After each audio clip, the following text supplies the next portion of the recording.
Good morning, everyone. We'll get started in just a couple of minutes. Please note that this meeting is being recorded and we will post it on the college's website. If you don't have the agenda, you'll find it on the college's website at cdsbc.org/AGM. That page has a section called Meeting Material and you'll find the agenda there.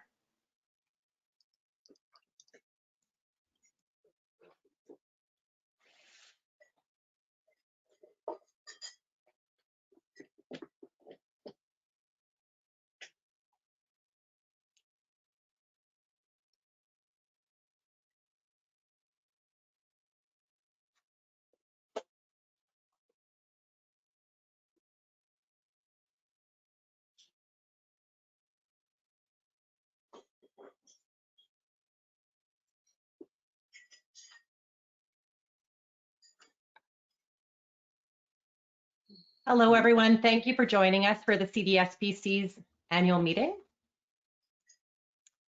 My name is Kim Trache, and I am an elected member of the CDSBC board. I would like to open the meeting by acknowledging that the college's offices are located on the traditional and unceded territory of the Coast Salish peoples, including the territories of the Musqueam, Squamish, and Tsleil-Waututh nations. Given that we are all joining this meeting from a different part of the province, I invite you to reflect on the territory where you are located. It is our honor today to have First Nation Elder Larry Grant open our meeting. Mr. Grant was born and raised in Musqueam traditional territory by a traditional Hunkaminam speaking Musqueam family. He served as elder in residence at the UBC First Nations House of Learning, where he played a key role in educating others about the First Peoples who lived here. Mr. Grant is an adjunct professor at UBC in their First Nations and Endangered Languages. He is also a program consultant in UBC's Musqueam Language and Culture Department. He worked as a longshoreman for 40 years prior to his involvement with UBC. He is a former band counselor, a grandfather, educator, and cultural practitioner. I will now turn things over to Larry Grant. Thank you, Kim. Thank you for that introduction. Good morning, everyone, from wherever you are. It's really my pleasure to be here this morning to welcome you here to, excuse me, to the, excuse me, the Siamnashia Sayla Quanasquay. I Tanitin at Musqueam. Clark says Yoenel, Capelano, I Holtimoto, because he looks up the Huinal, he make that and Kushwi to Tasan Samuk at Musqueam. The Equanes Yoenel, Capelano, sets them to need to swallow. It's the Atala, I Helix Dollar to Mukalap, Kushwi to Tasan Samuk at Musqueam. Skaka to Squalak was to need Squamish I Slutwatar. I tap was Siam Nashaya. When I tennis qualawan, Quincy, Shui Namet, I Helix Dollar to Swallow, Shui Namet. I tap was Siam Nashaya. I want to say thank you for having me here this morning to do the land acknowledgement on behalf of the Hunkaminam speaking Musqueam people to the lands of our ancestors that we also share with our relatives at Squamish and Tsleil-Waututh. It was our ancestor, Capelano, who greeted the first ships to arrive here off the shores of our lands, and as our ancestor had done in the past, I also do this morning and raise my hand and welcome to all of you and thank you all for attending this morning. Our lands encompass, prior to contact, prior to colonization, our lands encompassed from Point Grey, where UBC is, across the waters to Howe Sound, up a little bit of ways up Howe Sound to Harvey Creek, and then across the mountains and down Indian Arm what's known as Indian Arm today, down into Fort Moody, Quickerlum, up to Catesy, to Kwantlen, back down the south arm of the Fraser River today, to Stillwassen, and then back to Point Grey. That was the extent of our lands, our primary use lands that we had prior to contact and prior to colonization and prior to being contained on the Musqueam Indian Reserve number 2, which is only 200 hectares of land. It's just a little tiny spot of the amount of land that we had lived on prior to contact. So Colette Quincy Theatala, Taswala Hui Namet, Hui Tihi, Tanawea, Haitep Elasiam Nasiaya. I wish you all well for the next few days, and I really hope that you have a very, very fruitful discussion, and that many of you out there do not have to count on the skills of your associates to help carry you through this few days. Haitep Elasiam Nasiaya, Tiatalatan, Haitka, Haitep Elas. Thank you very much. Back to you.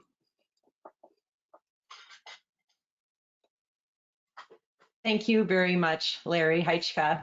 We are grateful for the knowledge you've shared with us today.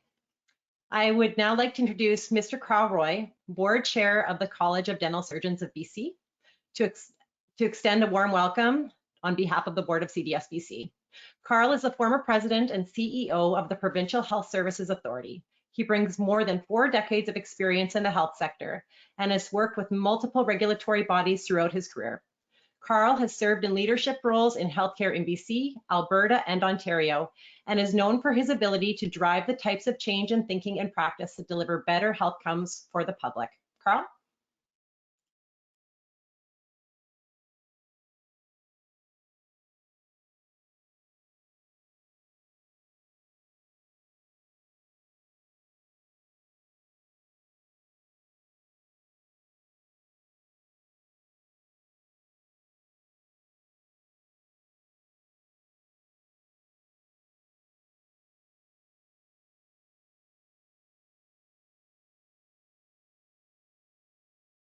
Sorry to interrupt you, Carl. I think you're muted.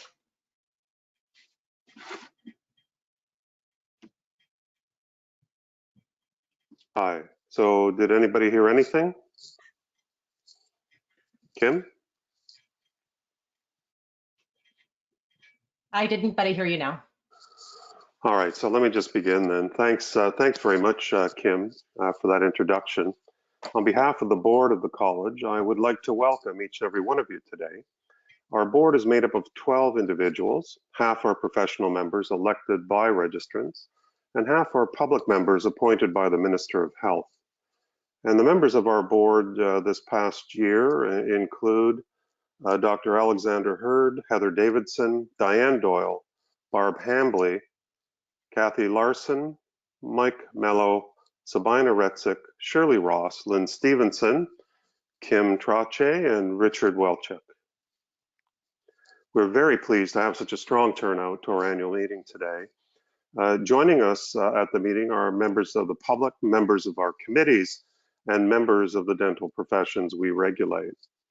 We're also pleased to see representatives from our partner organizations, including First Nations Health Authority and fellow regulators.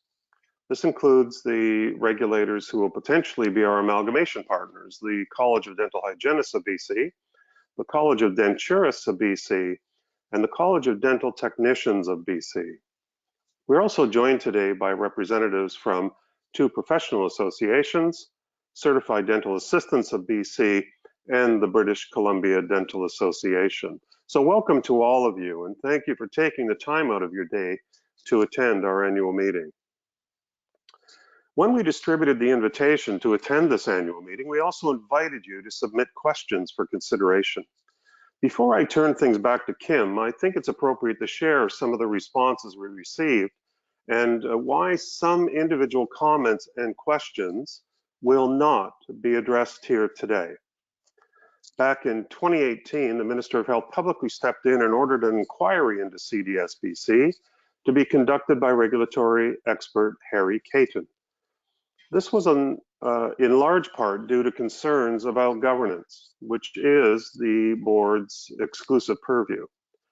At the press conference at which Minister Dix published the Katon report, he referenced this line in the report, and I quote, "The college has an underlying culture of resistance to being fully focused on the safety of patients and provides evidence of significant ongoing dysfunction of the college, including distrust of professional staff and advocacy of the professions over the public interest," close quote.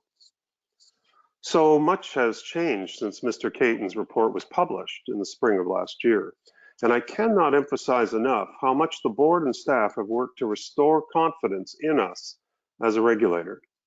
I can say with utmost confidence that the board and the staff have partnered to deliver a transformation. That said, we have, pardon me for a moment. That said, we have received a number of comments and questions from dentist registrants who wish to revisit old ground. These include submissions that appear to question the integrity of the board election process, questioning the qualifications of our staff, revisiting the ownership of the College Place building and calling for it to be transferred to the advocacy organization for dentists, and a complaint about the protocol and gifts for outgoing board and committee members. I have no doubt that these topics are important to the individuals who drafted them, and for that reason, they will receive an individual written response. However, they point to issues, my apologies, I'm having some technical difficulties, so you'll just have to bear with me for a moment.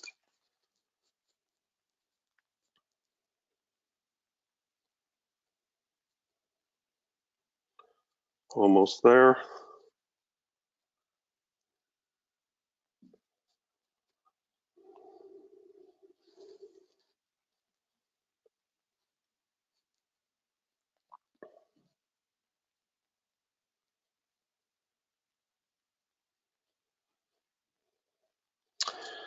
Yes, my apologies for that.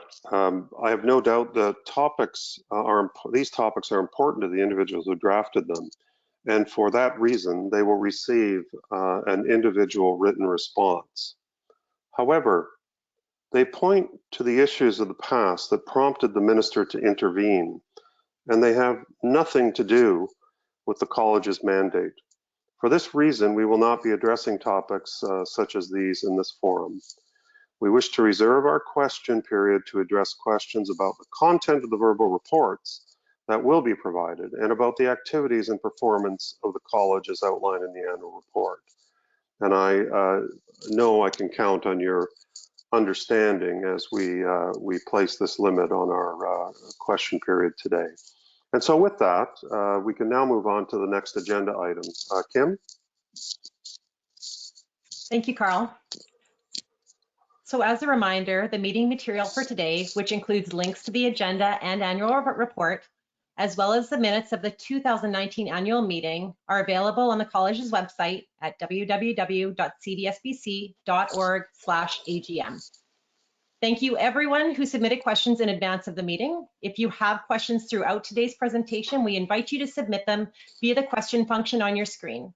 We ask that you include your name and whether you are a registrant along with your email address. We will accept questions up until the question period begins. The panelists will answer questions in the order received, beginning with those submitted online prior to the meeting. We will attempt to get to as many questions as we can before our planned ending time of 10:30 a.m. If we are unable to address your specific question or comment, we will follow up with you if you have provided your contact information. So we will be hearing from a few people today, including Anita Johnson from the college's auditors, Smythe LLP on the audit report, from our registrar and CEO, Dr. Chris Hacker, our board chair, Mr. Carl Roy, and joining us from London, England, is international regulatory expert, Mr. Harry Katon. But first, I've been asked to say a few words in my role as someone who is new to the board and as a first dental therapist board member. In my time as a dental therapist with First Nations Health Authority, I have been honored to deliver care to Indigenous peoples living in the most remote areas of the province. These experiences have opened my eyes to the barriers faced by thousands of British Columbians. The obstacles are not only geographic. Trauma, fear, and poverty play a significant role in preventing individuals from getting the support they desperately need. This realization has ignited a desire within me to offer care with cultural safety and humility as the focus of my practice, and I look forward to bringing my experiences and perspectives to my position on the board. In my day-to-day work, I drive, fly, water taxi, and ATV into parts of BC rarely seen. Many of the people I meet have been impacted by trauma that took place at residential schools. Leaving their communities to visit a traditional dental office is not only expensive and difficult, but the unfamiliar clinic space can be very triggering for those that have experienced abuse in a medical setting.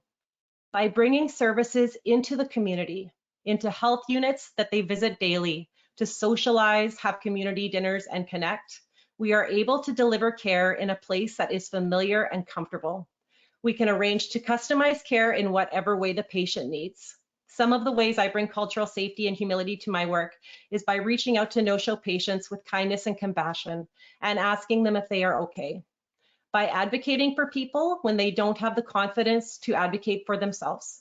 And by cultivating relationships with elders and mentors to make sure that the care I deliver is respectful and in alignment with culture, with community traditions and protocols.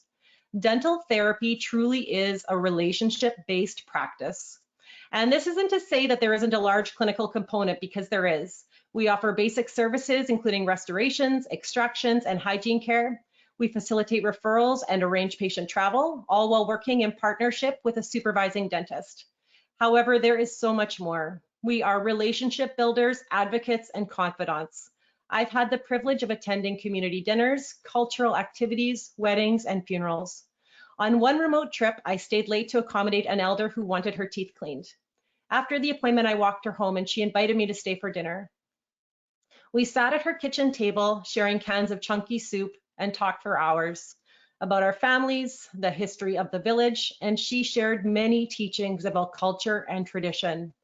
This model of service delivery is effective because it prioritizes connection and humanity. Cultural safety and humility requires health professionals to acknowledge they are always on a journey of learning and being open to listening to what better care means for First Nations and Indigenous peoples. It has been said that we have achieved cultural safety when First Nations tell us we have, and I am committed to working hard every day until we meet that standard. Now I would like to invite Anita Johnson from Smythe to present the audit report.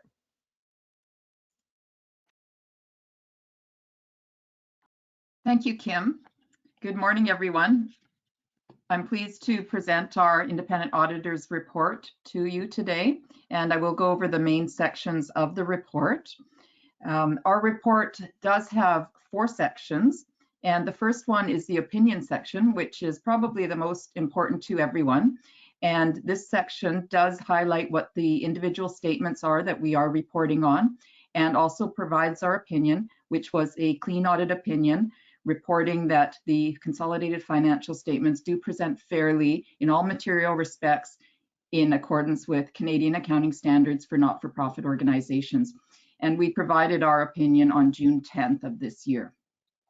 The other sections of the audit report, the next section following the opinion section is our basis for opinion, and that tells the reader that we conduct our audit in accordance with Canadian generally accepted auditing standards and that we are independent of the college.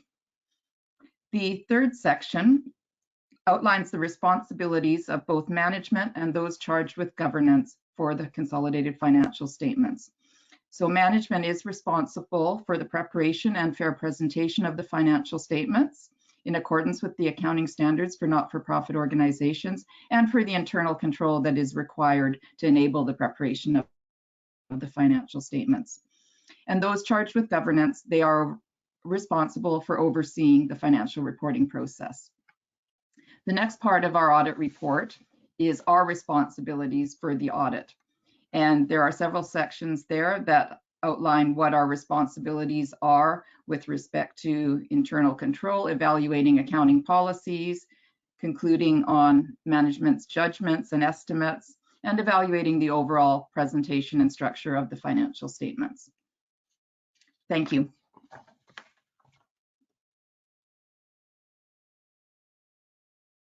Okay, thank you to Anita Johnson from Smythe LLP for that report on the audit. Now I would like to introduce the college's Registrar and CEO, Dr. Chris Hacker. Chris has been in the role since 2018 and has been the board's partner as we responded to the inquiry by Harry Katon, developed an ambitious new 3-year strategic plan, and created a formal action plan that is transforming how CDSBC delivers on its mandate of public protection. Over to you, Chris.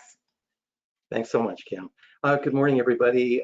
Thank you so much for taking time out of your busy lives and really important jobs to join us online today for our first virtual annual meeting. Really wishing it could have been under different circumstances, and to be in the same room with you is always important, but I think hopefully this will be a close second best.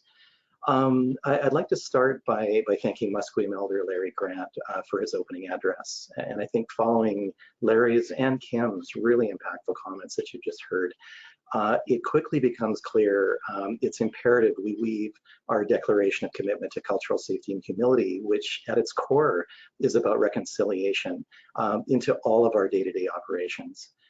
Incorporating cultural humility into events like this is a way to keep this important commitment top of mind. And thank you again, Larry, for being here with us today and sharing your thoughts with us.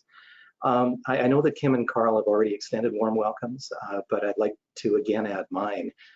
It's rare that we all come together, so welcome again to all of you, members of the public, certified dental assistants, dental therapists, dentists, and all of the other stakeholders that are online today. Before I get to the main portion of my presentation, I'd like to say a few words about the college's financial position, but not before thanking Anita Johnson of Smythe LLP for her presentation of the audit report just received. I'm very pleased to announce the total revenue for the 2019-2020 year was very close to what was anticipated, and the year ended with a positive variance. A surplus was maintained despite increased expenses related to additional consulting services required to implement the commitments of the action plan, legal costs related to bylaw revisions, and a significant increase in the number of complaint files. The positive outcome is primarily due to lower than anticipated costs as they relate to HPA enforcement, which in turn was in regards to the settlement of a disciplinary hearing case before it actually went to hearing. A delay in hiring some staff positions, a delay of a few large communications projects due to the shift in focus to the action plan, committee activity changes in response to the action plan, and finally reduced honorariums to board size reduction and composition changes midway through the year. Thank you to the board, the audit committee, and the finance and audit working group for their oversight on this, and to college staff for their dedication and support in the management of all of these financial matters. We take this very seriously.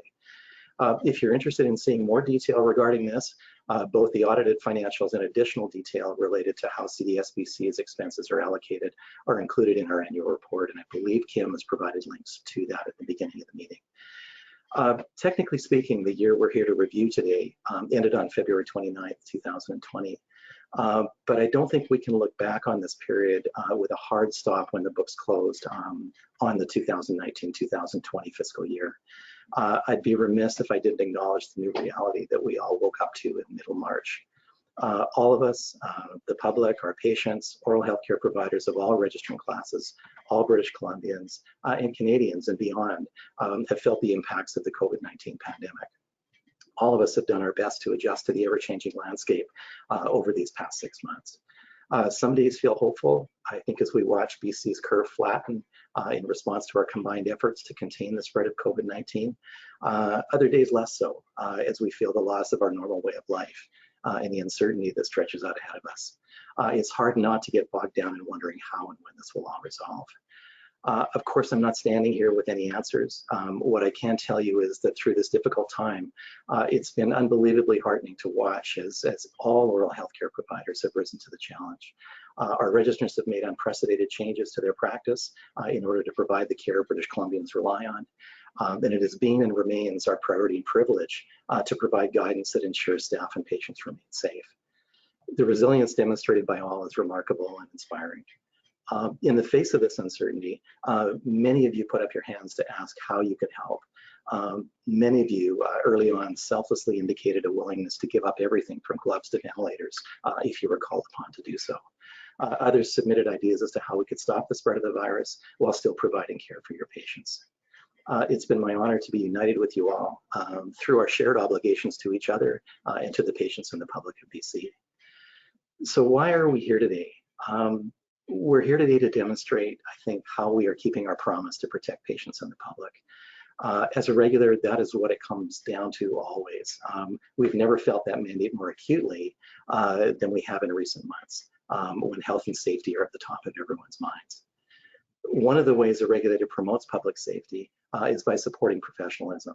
The world is moving away from the old autocratic model of siloed healthcare towards a team-based approach that embraces empathy and collaboration with shared public and professional oversight. This model expects and directs an understanding, acknowledgement, and perhaps even celebration of every individual's involvement and contribution to the provision of healthcare in BC, and particularly oral healthcare.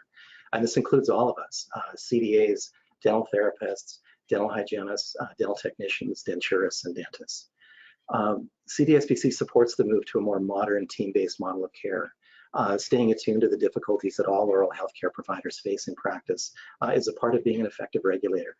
While we fix our gaze intently and relentlessly we relentlessly focus on patients and the public, at the same time, we still recognize and applaud the essential role that all of our registrants play in providing patient care.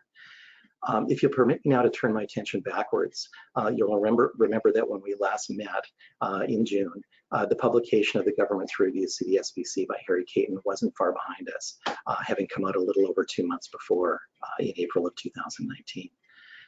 At that time, I was eager to share with you our brand new roadmap, the action plan. The plan that together the board and staff had developed in 30 days and submitted to the ministry as our response. The plan that made 32 ambitious promises for how we were going to address 32 recommendations and unmet standards in the Katon report. Now here we are, a little over a year has passed, and the action plan, a little dog-eared, has been our constant companion as we've moved through all 32 promises contained within it. Our constant guide as we've worked to regain the trust of the public, of patients, and of the Ministry of Health. The recommendations Harry made were designed to enhance the ability of the college as a health regulator to carry out its public protection duties, to enhance governance, transparency, and accountability. The Katon review couldn't have come at a more fortuitous time, with regulatory bodies coming under more intense scrutiny and being asked to demonstrate and provide measurements of their effectiveness. Outcomes determinations are the true test that strategic goals are fit for purpose. But with the inherent difficulties plaguing the ability to measure those outcomes, the practice-based measurement afforded by the application of standards of good regulation within the review offered a timely and unique perspective on outcomes measurement. The review allowed confirmation of where we were performing well, and at the same time, identification of areas for continued improvement. We emerged with a new understanding in the key areas of registration, standards and guidance development, complaints and discipline, and overall organizational governance. By the end of the 2019-2020 year, we've made a number of significant governance changes. As Carl will detail, new bylaws that determines a smaller board that is composed of 50% public members and led by a board chair elected from within the board. Change the election rules so that all health professions we regulate, CDAs, dental therapists, and dentists, can vote for all elected board positions, and not just those in their own registering category, and identified specific competencies that board members should have and built those into the eligibility requirements for board elections. As structural and behavioral changes both at the board and organizational levels near completion, we have already experienced the benefits of clear, more efficient decision-making at the board level. Public and registrant participation has been invited at board meetings and at this annual meeting. Changes have been made to structures and practices to enhance the contributions of certified dental assistants and dental therapists. For example, board composition election changes noted above have allowed us to welcome our first dental therapist board member who you've met already. 2 of 6 elected board members are CDAs. While CDSBC has been working to address this through our own action plan, this is also on the governance agenda as part of their modernization of BC's health regulatory system. In the August announcement about the recommendations from the steering committee, the report specifically notes that CDAs will be registrants under the new legislation, not certified non-registrants as they are now. We have overhauled our committee structure to promote better decision-making and with more public members and appointments based on specific skill sets and experiences, not who you know. This meant creating new bylaws that fix gaps in committee structure, resulting in new committees to address practice and ethical standards and to seek to prevent professional misconduct. I'm pleased to report that this ambitious project, which is truly unprecedented, I think, for any established regulator, either provincially or nationally, was capably overseen by a CDA board member, Ms. Sabina Reitzig, who chaired the working group that oversaw the vetting of almost 170 applications and the appointment of 90 new public and professional committee members to our new committees in a little over 2 months, finally putting to rest the oft-referred to notion that no one is interested in participating in regulation. Clearly they are. We've added a risk assessment framework to the complaints intake process with high-risk complaints prioritized. The complaints process has been provided increased independence of the inquiry committee and enhanced documentation of decisions has been directed at every stage. The action plan also promotes independence from influence of professional organizations, including new requirements for election eligibility and a published register of interest for board members. Included here is a direction for publishing clear information about the fees we collect from dentists on behalf of the British Columbia Dental Association. And amended bylaws, as you may know, have also determined that collection of fees from dentists on behalf of the BCDA must cease by February 28, 2022. Finally, the action plan has provided role clarity for board and staff and implemented a board staff development plan to ensure a relationship based on mutual trust and respect. As the year rolled over at the end of February, work was underway on a number of fronts. Meaningful feedback on the complaints process is being obtained, which will be used to improve the patient experience. A risk register is in the process of being developed as part of a risk management strategy for identifying, assessing, escalating, and managing organizational risk, overseen by the revamped Audit and Risk Committee. Improved data collection will help measure our performance and effectiveness in protecting patients and the public. Determining impact and outcomes from college actions and activities going forward is key. And as Harry said early on in the review, it's not enough to tell me you're protecting the public, you'll need to show me. Ensuring that standards and guidance are up to date, prioritize patient safety, and are published in accessible formats will be the first job of the newly enacted Standards and Guidance Committee. Finally, increasing our collaboration with the 3 other colleges that regulate oral health professionals has been a priority since the release of the Ministry's first white paper in modernizing the health professions regulatory framework in November of last year. At that time, the registrars of all 4 colleges worked closely to provide a joint response to the public consultation on modernization. This collaboration has continued through the development of a single guidance document for patient care during the COVID-19 pandemic, a first amongst all of the Canadian provincial oral health regulators. Those of us who work at the college and on the board have certainly felt the cumulative impacts of the changes over the past year. We're asking different questions than we did before, always trying to get at the heart of what we're doing and why. And all of this is done in pursuit of becoming a more effective and trustworthy regulator, one that above all serves and protects the public of the province. Even with more on the horizon, the changes have already been realized. More transparency, more accountability throughout the organization, and I think a greater focus on the public interest. In conclusion, I'm so proud of the hard work that CDSBC has done over this past year. Working together, we've achieved changes that are indeed transformational.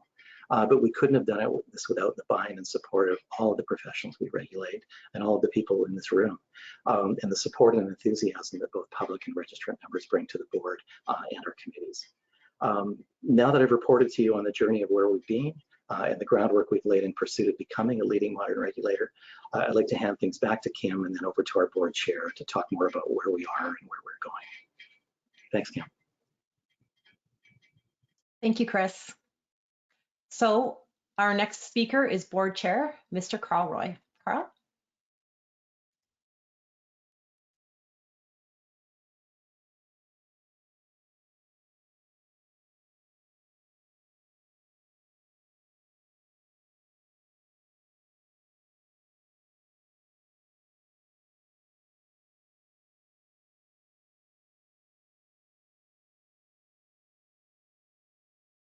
Pardon me.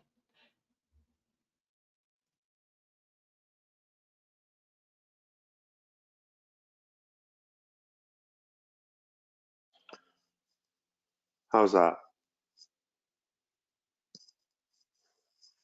Kim, can you hear me?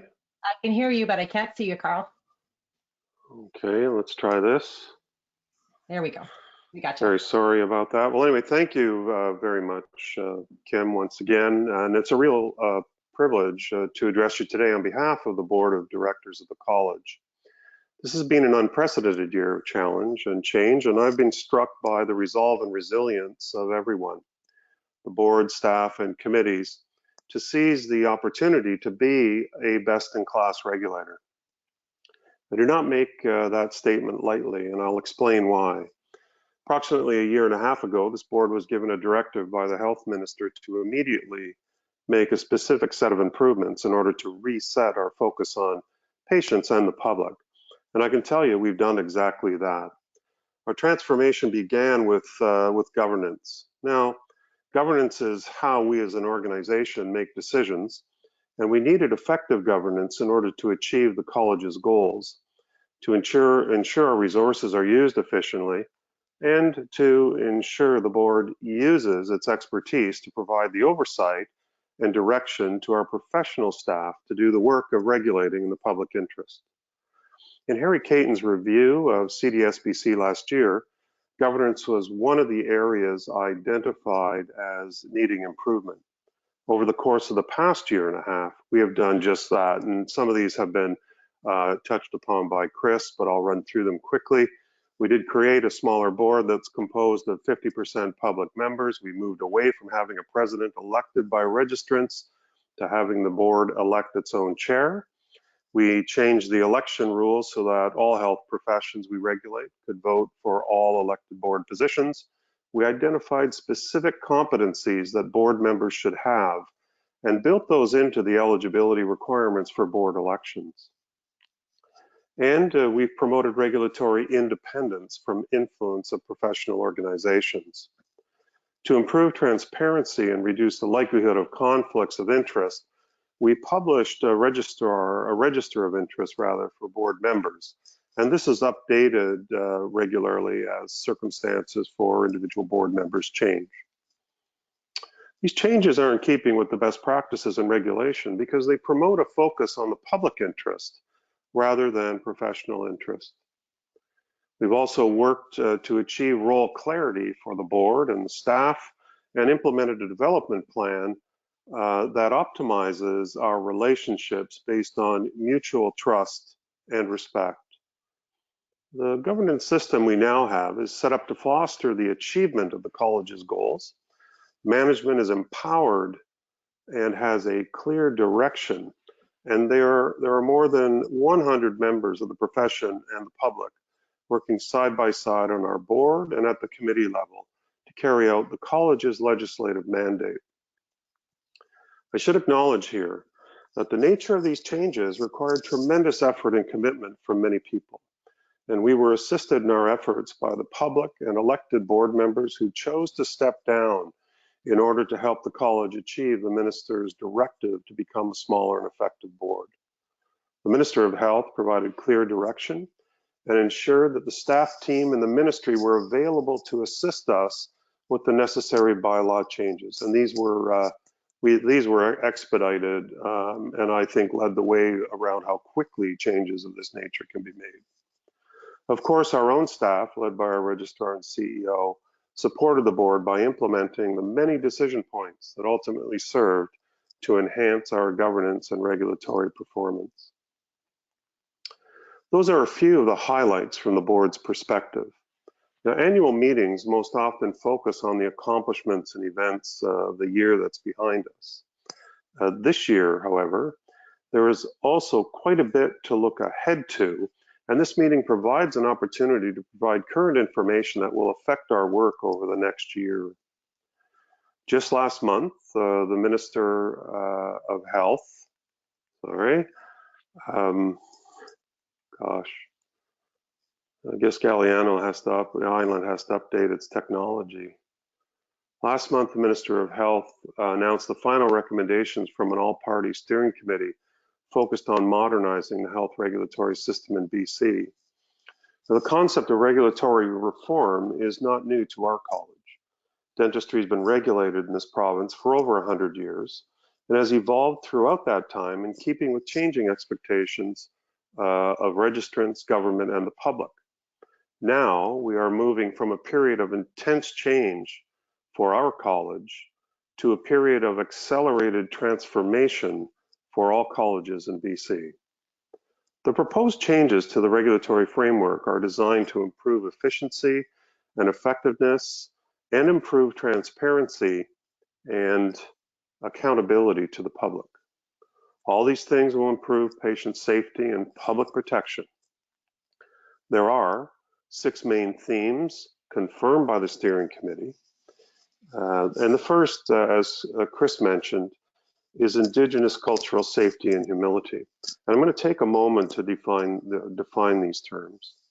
Cultural safety is an outcome based on respectful engagement that recognizes and strives to address power imbalances inherent in the healthcare system.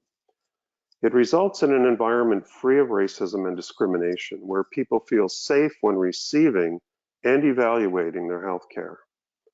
Cultural humility is a process of self-reflection to understand personal and systemic biases and to develop and maintain respectful processes and relationships based on mutual trust. Cultural humility involves humbly acknowledging oneself as a lifelong learner when it comes to understanding another's experience. The steering committee recommends that cultural safety and humility are foundational to increasing public trust and ensuring public protection for all British Columbians. We as regulators are being asked to incorporate these concepts into our work, including acknowledging the historical health inequities for Indigenous and First Nations peoples, and to combat systemic racism at its core. Highlights of the college's progress against the Declaration of Commitment on Cultural Safety and Humility are outlined in our annual report. There is still much to be accomplished, and you will be hearing more about this in the future. Steering Committee's final report includes a number of recommendations to promote good governance, including that regulatory college boards have an equal number of registrants and public members, that all board members be recommended for appointment through a competency-based process, and that all board members receive appropriate training and education to govern effectively. With the governance improvements I mentioned earlier, our college is well on its way to meeting each one of these recommendations. A third recommendation proposed by the Steering Committee on Modernization is the creation of an oversight body for health regulatory colleges. Its role would include measuring the performance of regulators in achieving in achieving specified standards, collaborating with regulatory colleges to align on common elements of ethics and conduct across the health professions, and overseeing a competency-based process for the appointment to boards of our colleges. In order to promote public trust and provide consistency across colleges, the Steering Committee has recommended a clearer separation of the complaints and disciplinary stages of this core regulatory activity. Colleges would continue to investigate and resolve complaints against their registrants.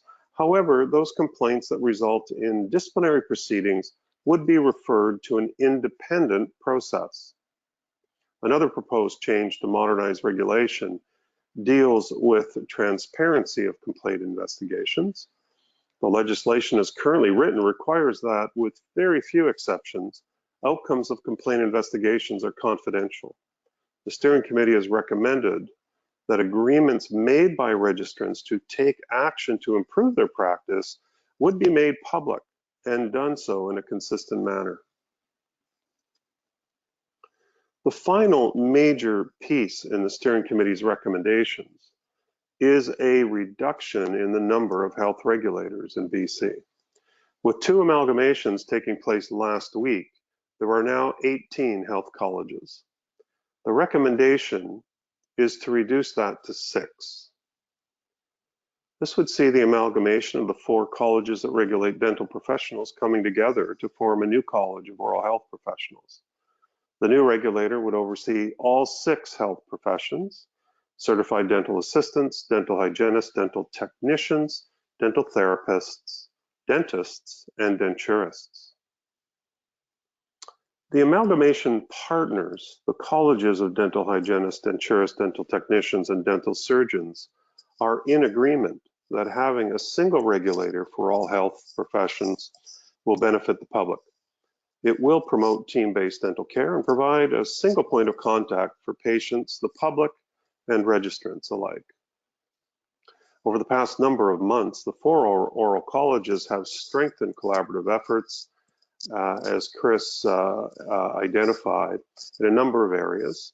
And under the guidance of our respective boards, our colleges have made concrete steps to work together to achieve common goals, from the joint response on public consultation, on modernization of the regulation, to developing a single guidance document on the provision of dental care during COVID-19 pandemic. And this was the first of its kind in Canada. Ultimately, the decision to implement the changes proposed by the Steering Committee on Modernization of Regulation is first to be approved by the Cabinet and then approved by the Legislative Assembly. We don't really know the time frame, but based on the support from all 3 political parties, there are clear signs that the status quo is not an option. The college and this board support the intent to provide the public with a more fair, consistent, and streamlined regulatory process that will benefit patients and the public. They are also consistent with the recommendations of Harry Katon, who conducted his review, not only of our college, but many matters related to the underpinning legislation supporting regulation in BC. It's been my pleasure to serve as board chair this past year, one in which an organization that is well over 100 years old demonstrated that it can transform and adapt in keeping with every challenge that comes our way. Finally, I would like to recognize the unwavering commitment of our staff, in particular our Registrar CEO, the board, and the Minister of Health, to ensure the quality and reputation of professionals we regulate is second to none for the benefit of the public. So thank you once again for attending and for your attention, and I'll now turn it back to Kim. Okay, thank you for that, Carl. Our final speaker on the agenda is Harry Katon. Harry Katon is a world-renowned expert on regulatory practices. He brings a lifetime of experiences as an advisor on professional and regulatory boards. Harry pioneered the Right Touch regulation framework, an approach to regulatory decision-making that has been adopted by regulatory bodies across the world. Harry served as Chief Executive of the UK's Professional Standards Authority from 2007 to 2018. He has been awarded the Commander of the Order of the British Empire for Health and Regulation Reform. 2 years ago, BC's Minister of Health asked Harry Katon to carry out a statutory review of CDSBC and of the underpinning legislation, the Health Professions Act. We are so pleased that Harry is able to join us today. Over to you, Harry.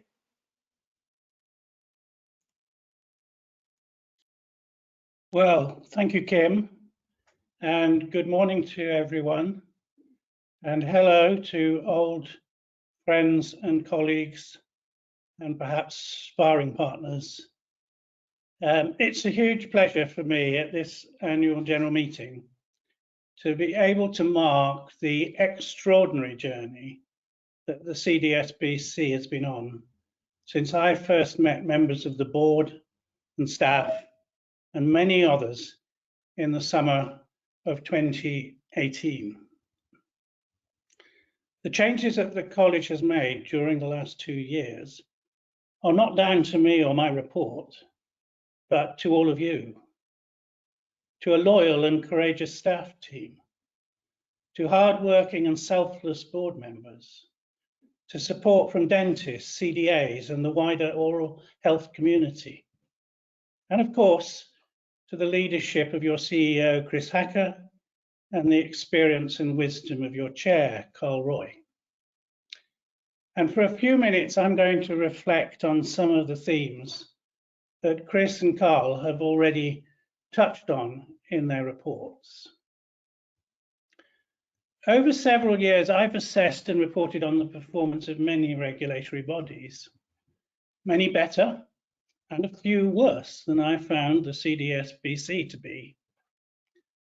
But I have never seen any organisation seize the opportunity for improvement with such energy and commitment and such rapid success as I have observed from your college. In this college, there's been a genuine shift of focus towards the safety of patients and the public good, a change of governance culture, and improvements in efficiency and effectiveness. It is consequent to this that so many dentists, CDAs, and members of the public want to engage with the college. Over 160 applied to be a one or other of the college committees, a sign, I think, of energy, participation, and hope. Truly, I congratulate you. But, you know, one of my ex-colleagues once said, with Harry, after the nice stuff, there's always a but. So, but, you have not reached a resting pace. You are not there yet, wherever there is. The world is moving around us, and far from being temporary, changes in society and healthcare will be long-term. They will demand new and different structures and behaviour from regulators across Canada and elsewhere. I've often said that regulators seem to me to be lovers of stasis, of continuity, of consistency, of procedures and rules. They have been sometimes experts in the self-justifying argument that, well, we've always done it this way. The only thing that seemed to change in some regulators with any frequency was the board chair, and sometimes also the registrar, especially, of course, if the latter suggested changes to the board.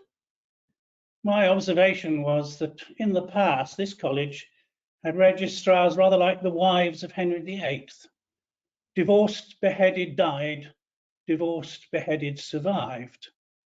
So that seems like good news for you, Chris. Well, those particular days are gone. Professional regulators around the world have misused their regulatory powers, promoted professional interests, failed to respond to sexual abuse of patients, spent their energies on internal politicking, and conducted their business in secrecy. They have so lost public and political trust that they have undermined the old shared complacency that the professions knew best. Provincial governments across Canada are taking action, just as governments in countries around the world have done. Here, BC leads the way. Alberta has a consultation document on reforms. Nova Scotia is changing legislation for some colleges. Ontario has introduced performance reporting. And now we have the pandemic, the Me Too movement, Black Lives Matter, climate change, and all their multiple economic consequences.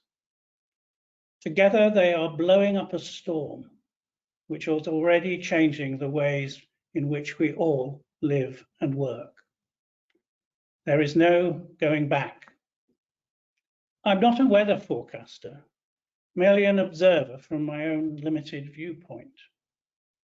But I do observe that we live in a divided world. On Canada's doorstep, the United States is tearing itself apart in a violent culture war over politics, race, global warming, and an appalling failure of public health. I live in the disunited kingdom, where the wounds of Brexit have not yet healed, and where a supposedly conservative and unionist government breaks its word, breaks the law, and by its actions provokes the breakup of the union. In India, Hindu nationalism is threatening the stability of secular democracy. China is closing down free speech and liberty in Hong Kong. There are a terrifying nearly 80 million forcibly displaced people around the world, fleeing war, persecution, failed states, poverty, and starvation. We might think that these unhappy developments are symptoms, not causes, of underlying discontents, and that the coronavirus will only exacerbate divisions in health, work, and poverty. We might think this has absolutely nothing to do with healthcare or dentistry in beautiful, comfortable, well-off British Columbia. But health regulators are public institutions. You cannot disconnect yourselves from the society you exist in. We need uniters, not dividers, healers, not hurters, communities, not individuals. As part of the health system, professional regulators need to work together to take responsibility for their impact on the whole health economy, to reflect on their own attitudes to equalities and diversity, to think how they can reduce environmental impact and waste, to respond consciously and conscientiously to cultural safety, sexism, racism, health poverty, and their consequences. A modern regulator will need to be agile, energetic, forward-looking, and open to society. A modern regulator will be a force for unity, not division. CDSBC has already shown itself to be up to that challenge. In the immediate future, there are many changes that will flow from the provincial government's recommendations to modernise the health professions regulatory framework. Further changes to boards, to governance, to openness, to the way in which complaints and discipline are handled. There will be growing pressure to collaborate, to share, and even to merge.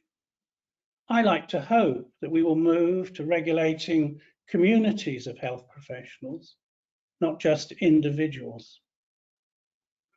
And for this college in particular, there is the challenge of creating a new oral health college, working with its partners in the College of Dental Hygienists, the College of Dental Technicians, the College of Denturists, and with dental therapists and CDAs. You can be a symbol of unity, not of division.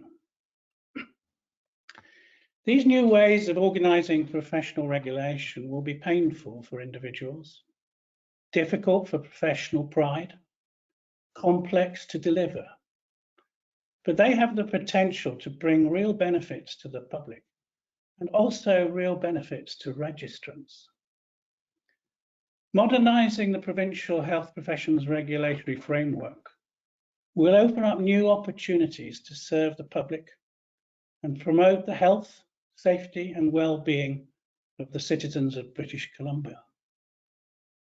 That old adage of clinical ethics, first do no harm, means that health professionals are there to serve, not to rule.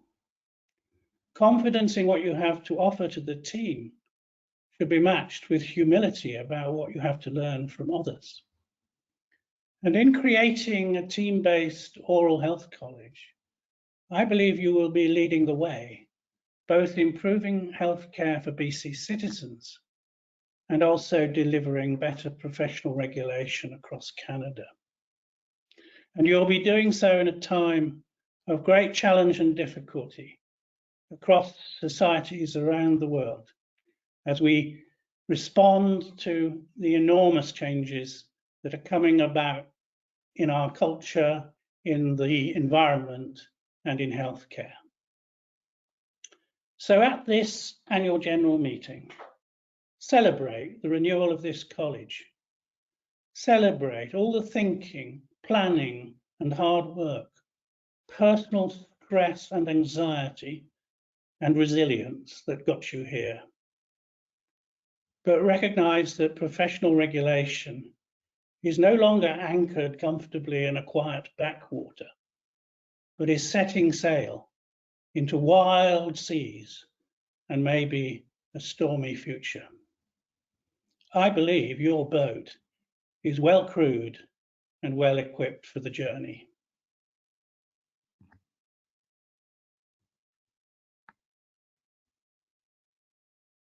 Thank you, Harry. I know so many of us have heard your name and read your report, but to hear from you directly has been an incredible privilege for the board and everyone else who has witnessed the changes at the college over the past few years. So thank you very much. Now it's time for our panelists to address the questions that participants have submitted to us in advance or during the meeting using the question feature.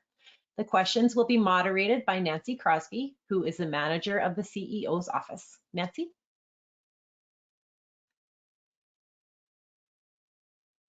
Great, thank you, Kim. Good morning, everybody. So as you mentioned, I'll be starting with the questions that were submitted to us in advance. The first question is for Carl Roy, and it is submitted by Shelby Thiessen. And the question is, given the recent communication from the Steering Committee on Modernization of Health Profession Regulation, do you expect the new Oral College to be created and operating by the end of calendar 2021? Well, I'm just going to check. Can everybody hear me? Yes. Well, thank you for that, that question. I guess I would start by saying that the Minister of Health, speaking on behalf of the All-Party Committee, has made it clear that there is an interest in moving forward. And that moving forward is the Steering Committee approving the recommendations, which they've done, first step, the Cabinet of Government reviewing those, and then because a number of legislative changes are required, there has to be consideration of when amendments or new legislation can be drafted. Now, that will be for some aspects of the modernization. What we're also aware of, reflecting on the amalgamations that have just happened this past week, is that there are provisions in the existing statute that organizations, colleges can use to expedite their amalgamation. And I can say that we've been talking with the other colleges for a number of months. And as I indicated, everybody believes creating a single college is the way to go. We are very interested in taking advantage of the existing provisions in the Health Professions Act to actually get this going as quickly as possible. So I would say, assuming that we receive the support that I'm hoping that we will from the Minister of Health to move forward after Cabinet has accepted all the recommendations, that we will actually be able to move forward. And so I would say, yes, there is a very real possibility that we would create the new Oral College within the 2021 year. Great, thank you, Carl. The next question will be for Chris. We received a number of questions from certified dental assistants in advance of the meeting. These CDAs expressed shared concerns about a few common themes, including pay and benefits, working conditions, overlap of duties with non-regulated chairside assistant, the shortage of CDAs in the province, and the cost of relicensing. Can you provide the college's perspective on these concerns? Nancy, thank you for that. And yes, I have had a chance to read through all of the questions, and I believe there was over 10 at least that were submitted on topics regarding certified dental assistants. And maybe start by hoping that that our explanation, both Carl and mine, of where we have been and where we are going as a regulator, and certainly in dealing with some of the detail of the action plan, that we've really attempted to elevate and sort of flatten the hierarchy, elevate position and flatten the hierarchy within the college, such that all of the oral health care providers we regulate feel a part of things. And I think there's no greater evidence that of the changes at the board, and also the involvement of CDAs within the work the college is doing. And again, I go back to the appointments working group that was overseen and chaired by a CDA that really accomplished an unbelievable feat in revamping our entire committee structure in a little over 2 months. I think really, again, if that was my start, this will be my second start, that we recognize the professional challenges that certified dental assistants face. The years I spent as a dentist in practice taught me the value of all members of the team, and just the difficulties inherent in providing oral health care and good, competent oral health care, and just how essential every member is to safe, effective care. If a dentist owns the practice, you just have to ask them the feeling in the pit of their stomach when on a Monday morning they found out that their certified dental assistant was ill or wouldn't be able to come into work. The day would fall apart. CDAs are integral to the provision of care, and especially in that private model that we're so familiar with. The majority of the concerns that are listed above in the question you just presented, as well as in the majority of the communications we received, really listed things like pay and benefits, working conditions, shortage of CDAs in BC. And these are issues that are the purview of the professional associations, namely the CDABC and the BCDA. And I really think, and I know certainly that those associations are cognizant and aware of these issues, and really it's going to be collaboration and communication amongst the regulators, or amongst the associations, I'm sorry, and their members that are going to solve some of these problems. The college, as a regulator, and in pursuing its mandate of protecting the public and working in the public interest, really unfortunately has no place or authority in matters of professional concern. Our role, as you know, and as has been defined, I think today, is to register the right people, ensuring that they're competent to provide safe, effective, and ethical care, to develop standards to inform safe practice, and to apply those standards in cases of complaints about registrants in the conduct and care that's provided, and potentially limit registrants if their disposition so determines. Any health profession provides restricted activities in the course of patient care. That's the definition of regulation. And these restricted activities are defined either in underpinning regulations or within specific college bylaws. And these restricted acts require regulation to ensure the competence that was discussed earlier. Unfortunately, regulation incurs cost, and through the social contract that provides restricted title and a monopoly of service on behalf of the health profession being regulated, it's in exchange for a commitment to participate in the regulation of the profession. Registration and annual renewal fees are how regulation is funded. But that said, the board of the college is always mindful of fees charged and work extremely hard at keeping them to the lowest levels possible. There's extreme diligence and oversight of our expenses, and we work hard every year to consider those fees and the impact that they have on all of us, everyone practicing. Finally, as mentioned, it's restricted activities that define the scope of care. And for CDAs, these approved duties can be found in bylaw and are not shared with any other provider who is not certified or registered. Hopefully that answers the questions. That's great. Thank you, Chris, but don't leave. I have another one for you. This next question comes from Frederic Gruel. Why is it so difficult and costly to get relicensed as a CDA? I chose to have a family, 2 children. I was away from practicing for 5 years. I have been looking into getting my license back, but it's so expensive. I know we are short in CDAs. Why make it so hard for us to get back to work? $3,000 to take an online course at VCC from May to September with a clinical evaluation. It's insane. Thanks for addressing my concerns. Thanks, Frederic. This is very much a real issue, and for all of our registrants, I might add, not just CDAs, but we recognize the impact of some of the coursework that is eventually determined.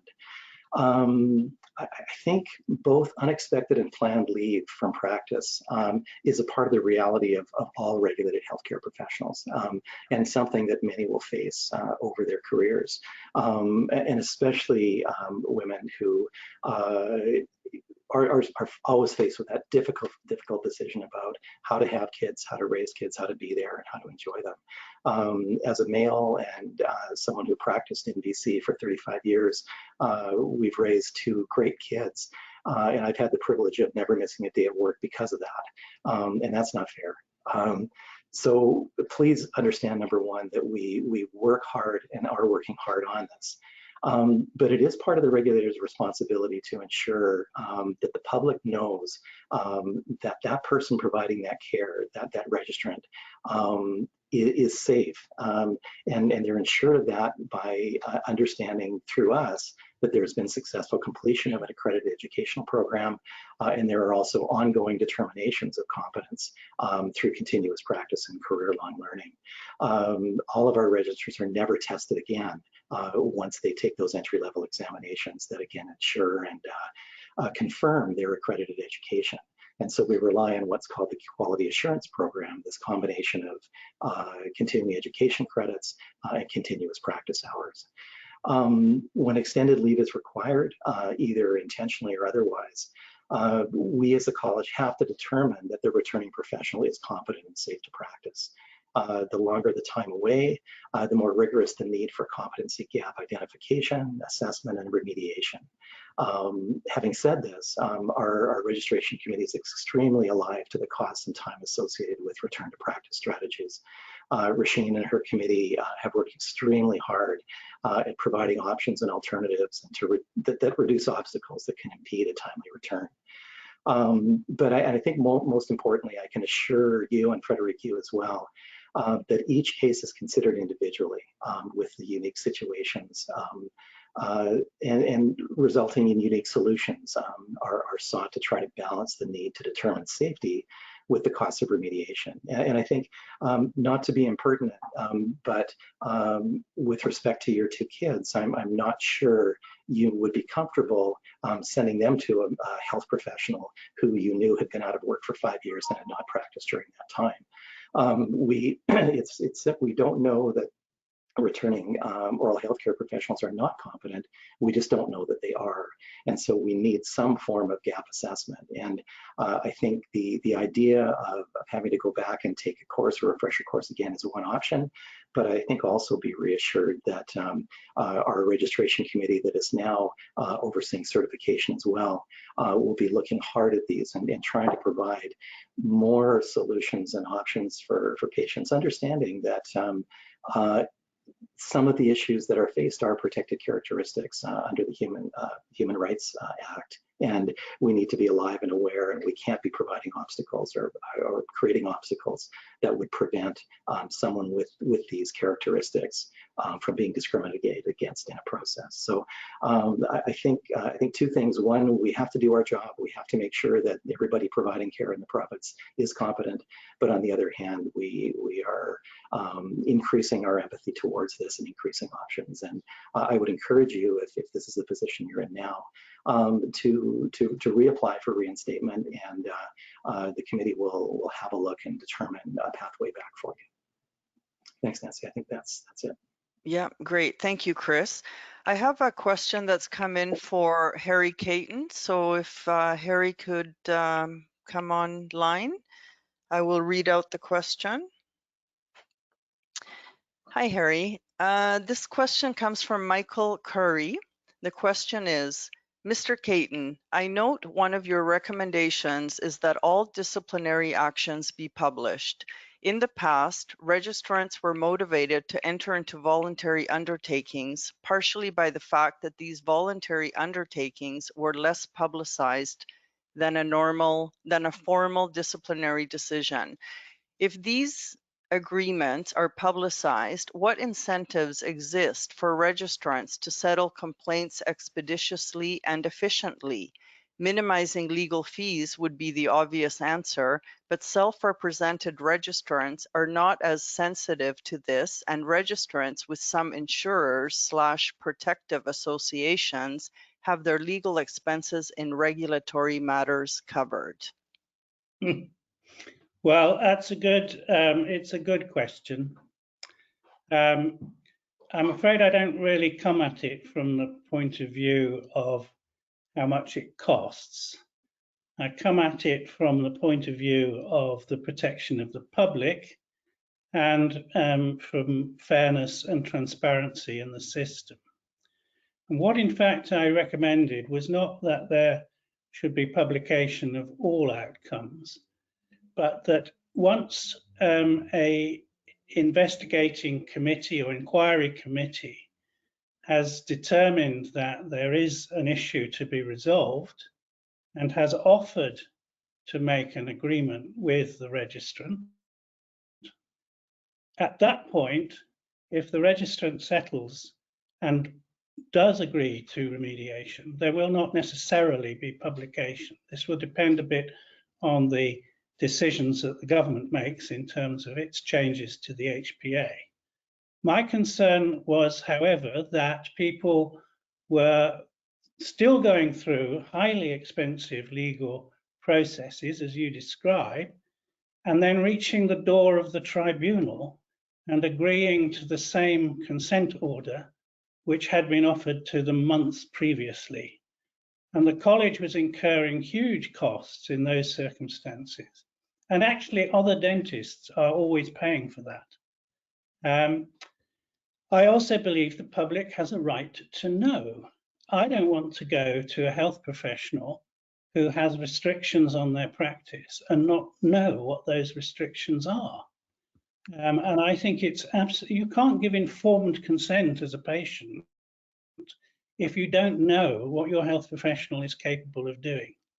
So this model that I've proposed, in which a version of which the BC government has accepted, operates in jurisdictions around the world without any difficulty whatsoever. And I think it increases transparency, it increases public confidence, and there's still the opportunity for registrants and the college to reach an agreement about remediation. Great, thank you, Harry. I have one question, another one. This one is for Chris Hacker again. So we'll get Chris on the line. Great. So the question is, one concern that has come up in questions from both the public and registrants is what dental procedures are currently allowed and, quote, safe? Nancy, thank you. Boy, I know we've got some time, and I'll try not to digress too much.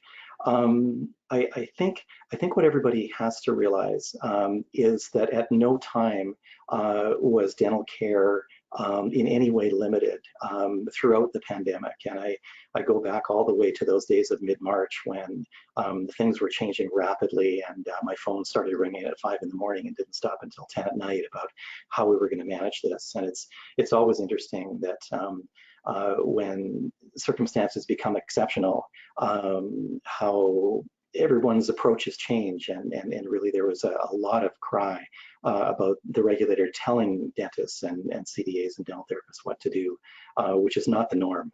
Normally, everybody wants us out of their lives, and we respect that, and it's why we try not to get too involved at that patient-practitioner interface, other than having overarching standards of competence and conduct there and ethical conduct.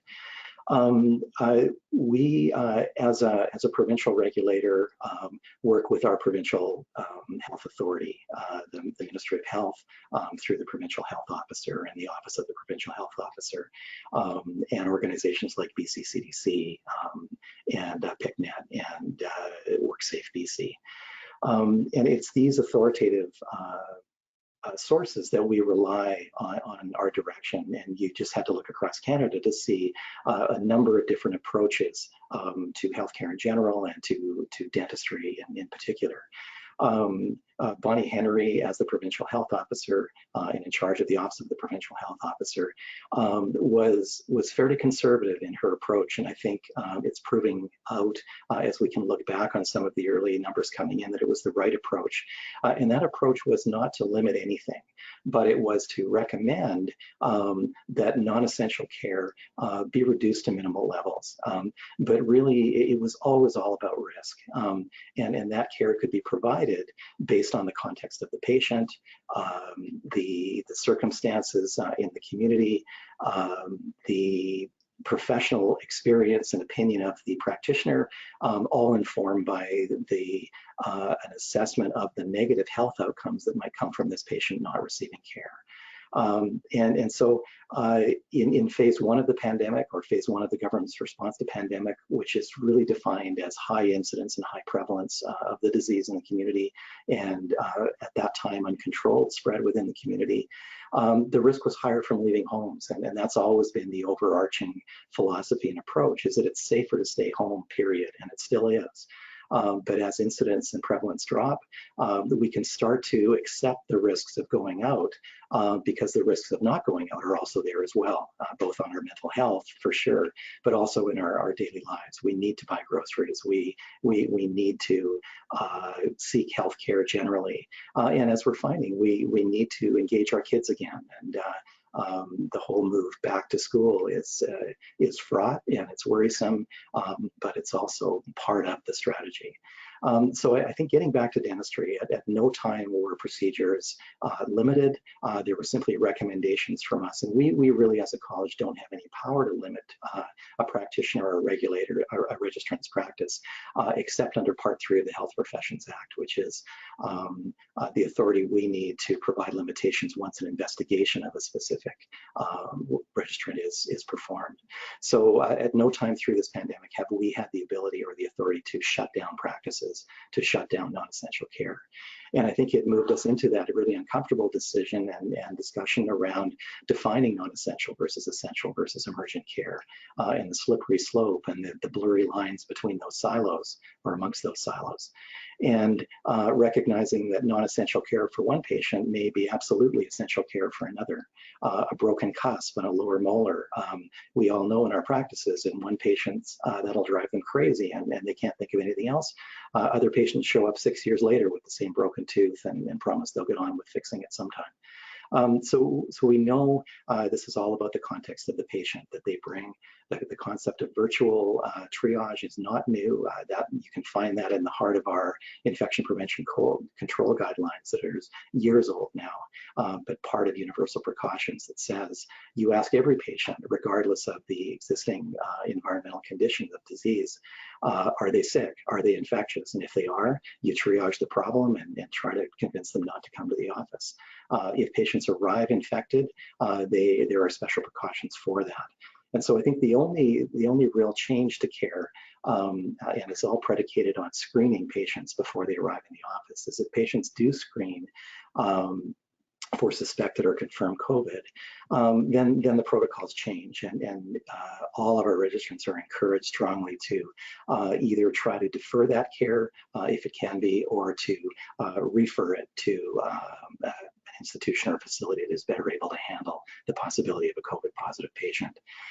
If, however, the practitioner, after a proper risk assessment, has determined that that patient can come to the office and seek care, our guidance documents talks about how that patient needs to be managed.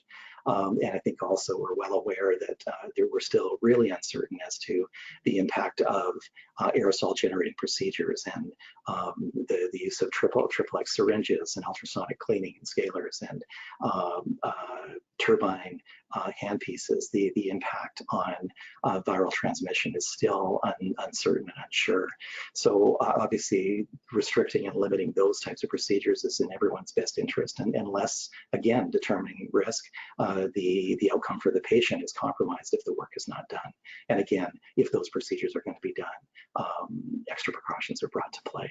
So I hope that answers it.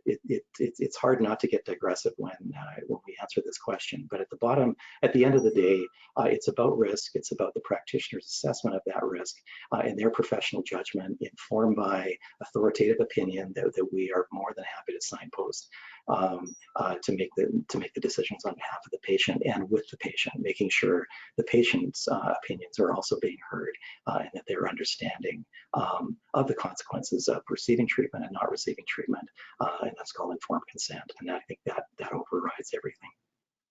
Thanks, Nancy. Great, thank you, Chris. I think you should stay up there. We have time for one more question, and I have one more question, and it is, what is the likelihood of dentistry being shut down again if there is a second wave of COVID? And this question comes from Kristen McDonald. Hi, Kristen. Boy, if I had that answer, people would be flocking to my door, I think. It's a question being asked all over the country and all over the world as well. I think it's always at the end of the day going to be up to the provincial health officer to determine the level of care provided. And with increasing numbers and incidents within the community, do we slide backwards into uncontrolled community spread or high incidence and prevalence? It's hard to say. If we slide back into phase 1, we'll have to wait and see what BC CDC, through all of the research they're doing now, in concert with PICNET, and how they inform the provincial health officer. I would say that from what I've seen, both anecdotally and some of the simple data that's coming through, is that there is very little, if any, transmission of COVID-19 at any patient-practitioner interface. That's where we're armored up. That's where IPAC and everyone's due diligence. And, boy, if I can say, if the registrars of our college do one thing exceptionally well, it's their infection prevention control. It's just been ingrained since the mid-'80s when universal precautions were initiated in response to the HIV epidemic and hepatitis epidemics. And so most of us who've been in practice now have lived with these IPAC standards and guidelines for our entire practices. And I think it's safe to say that at that interface, patients and dentists and dental assistants and dental hygienists and dental therapists and dental technicians and denturists are all absolutely safe. It seems that healthcare practitioners are getting it from each other when we see high numbers in those early days of especially hospital staff. I think the numbers are starting to show that they were getting it from themselves, not so much necessarily from the patients they were treating. So I think we've proven that care is safe, and I might hope, and this is just me offering complete conjecture, that even if we were to move back into a phase of high incidence and high prevalence and uncontrolled spread, that dentistry could probably carry on, again, as long as that hierarchy of controls is in place that oversees how we manage patients coming into the office. And what I mean by that is adhering to provincial health office orders and recommendations and expectations, social distancing, protective, engineering controls about protective barriering, and administrative controls about how you let patients in, how they move within the office, and how they're released again. Great. Thank you, Chris. We have no more questions, so I'll turn it back to Kim. Okay. So I'm sorry if we were unable to get to your question in person. We will follow up in writing over the next days as long as we have your email address. Thank you, Nancy, for serving as our moderator, to all our presenters, and to everyone who participated today. Again, a video of this meeting will be posted on the CDSBC website in the next few days. On behalf of the board, the 2020 annual meeting is now adjourned. Goodbye, everyone.